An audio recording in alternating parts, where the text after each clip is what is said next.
নমস্কার, আপনারা দেখছেন তুহিনার হেলদি রান্না। আজ আমি নিয়ে এসেছি দুই ধরনের পুর পিঠের রেসিপি, নারকেলের পুর ভরা পিঠে আর ডালের পুর ভরা পিঠে। সবার প্রথমে আমি নারকেলের পুরটা তৈরি করে নেব।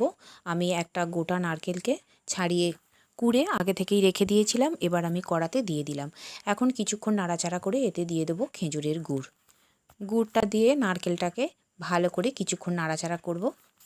আর একটুখানি বেশ চিট হয়ে গেলেই এটাকে আমি নামিয়ে নেব। বেশ কিছুক্ষণ নাড়াচাড়া করতে হবে, অনবরত নেড়ে যেতে হবে, আর এই সময় গ্যাসের ফ্লেমটাকে কমিয়ে দিতে হবে। আমার নারকেলের পুরটা মোটামুটি তৈরি হয়ে গেছে। এবার আমি এইটাকে একটা জায়গায় তুলে রাখবো। এই নারকেলের পুরটা চিনি দিয়েও করা যায়, আবার গুড় দিয়েও করা যায়, তবে খেজুরের গুড় দিয়ে করলে নারকেলের পুরটা বেশি টেস্ট হয়। আর দেখতে হবে পুরটা যেন বেশ মিষ্টি মিষ্টি হয়, না হলে কিন্তু ভালো লাগবে না পিঠে খেতে। নারকেলের পুরটা তৈরি হয়ে যাবার পর আমি জল গরম বসিয়ে দিয়েছি, আর এখন আমি চালের গুঁড়ো মাখিয়ে নেব। চালের গুঁড়োতে আমি একটুখানি নুন দিয়ে দিয়েছি, আর এরপর একটু একটু করে গরম জল দেব, আর একটা চামচের সাহায্যে এটাকে মাখিয়ে নেব। এখন মোটামুটি আমার চালের গুঁড়োটা মাখা হয়ে গেছে। এবারে আমি এখান থেকে একটু একটু করে লেচি নেব, আর গোল পাকিয়ে নেব, আর তারপর আমি পিঠে বানিয়ে নেব। সবার প্রথমে আমি লেচিটাকে একটু গোল বাটির মতো করে নিলাম, আর তারপরে এর ঠিক মাঝখানে একটু নারকেলের পুর দিলাম, আর তারপরে লেচিটাকে চারদিক থেকে পুর পিঠের আকারে মুড়ে দিলাম। এই পিঠে বানানোর সময় খেয়াল রাখতে হবে যে এই লেচিটা যেন পাতলা হয়, কারণ এই লেচিটা যদি খুব মোটা হয় তাহলে কিন্তু পিঠে খেতে ভালো লাগবে না, আর এই লেচিটার খোলটা পাতলা হলে পিঠে খেতে খুব ভালো লাগবে। এবার আমি একটা একটা করে এই নারকেলের পুরের পিঠেগুলো আমি তৈরি করে নেব। আর আমি আগে থেকেই গ্যাসে হাঁড়িতে জল বসিয়ে দিয়েছি, আর এখন একটা ঝাঁঝরি নেব, আর ঝাঁঝরির মধ্যে এই নারকেলের পুর ভরা পিঠেগুলো আমি দিয়ে দেব। এই হাঁড়ির ওপরে এই ঝাঁঝরিটাকে বসিয়ে আমি পিঠেগুলো সিদ্ধ করে নেব।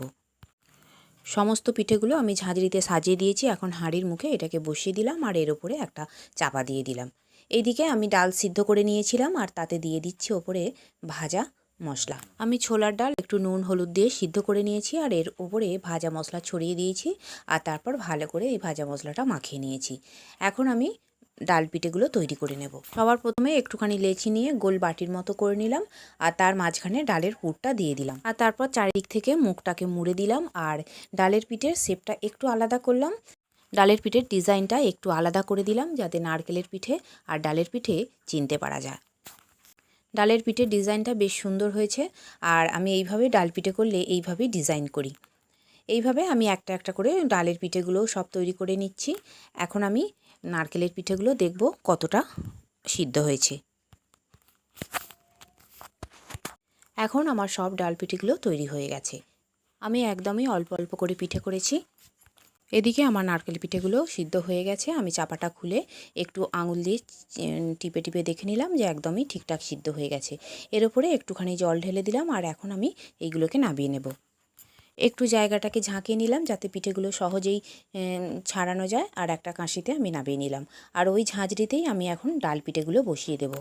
ডাল পিঠেগুলো আমি একটা একটা করে ঝাঁঝরির উপর সাজিয়ে দিলাম, আর একটা চাপা দিয়ে দেবো সিদ্ধ হবার জন্য। আর বন্ধুরা, আমার রান্না যদি ভালো লেগে থাকে, আর যদি নতুন নতুন তেল ছাড়া রান্নার রেসিপি পেতে চান, তাহলে আমার চ্যানেলটিকে সাবস্ক্রাইব করুন, আর পাশে থাকা ঘন্টাটি বাজিয়ে দিন, আর লাইক শেয়ার কমেন্ট করতে কিন্তু একদম ভুলবেন না। এদিকে আমার ডাল পিঠেও সিদ্ধ হয়ে গেছে, আর এখন আমি ডাল পিঠেগুলোকে নামিয়ে নেব। নারকেলের পিঠের থেকে ডাল পিঠে সিদ্ধ হতে একটু দেরি হয়, আর এখন আমার সিদ্ধ ঠিকঠাক হয়ে গেছে। ওপরে একটু জল ছড়িয়ে একটু ঝাঁকিয়ে নিলাম ঝাঁঝরিটা, এরপর একটা কাঁশিতে ঢেলে নিলাম। এখন গরম গরম খেজুর গুড় দিয়ে পরিবেশন করব। তৈরি হয়ে গেল আমার দুর্দান্ত স্বাদের দুই ধরনের পুর পিঠে। আর আমার রান্নাটি দেখার জন্য সকল বন্ধুদের জানাই ধন্যবাদ। ভালো থাকবেন।